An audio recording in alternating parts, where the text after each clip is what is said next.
Have you ever looked at the batting average leaders late in the season and wondered why a player who seems to be hitting really well is not on the list? Well, for players who do not meet the official minimum number of plate appearances, Major League Baseball has a specific rule to handle their statistics.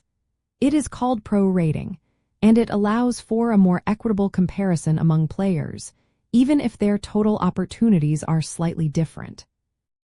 The official rule establishes a minimum number of plate appearances for a player to qualify for certain statistical titles, like the batting average championship.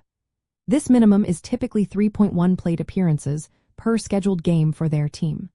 The reason for this rule is to ensure a fair sample size.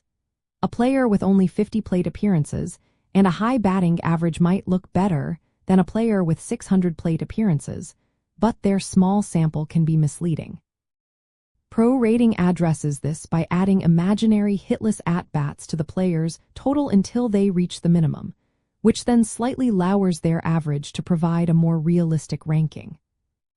When you are looking at season-end statistics, especially for batting average or on-base percentage, it is always a good idea to check a player's total plate appearances.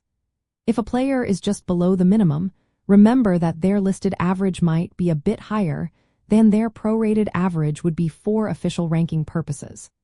This insight helps you appreciate their true performance within the context of the rules.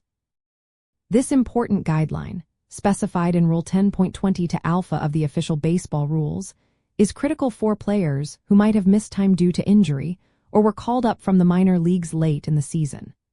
Without prorating, a player with a limited number of plate appearances could potentially win a batting title with a statistically inflated average, which would not truly reflected a full season's performance.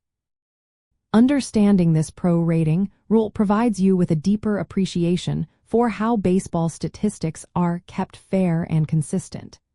It empowers you to look beyond the surface numbers and truly compare player performance with a knowledgeable, recognizing the careful considerations that go into official statistical rankings.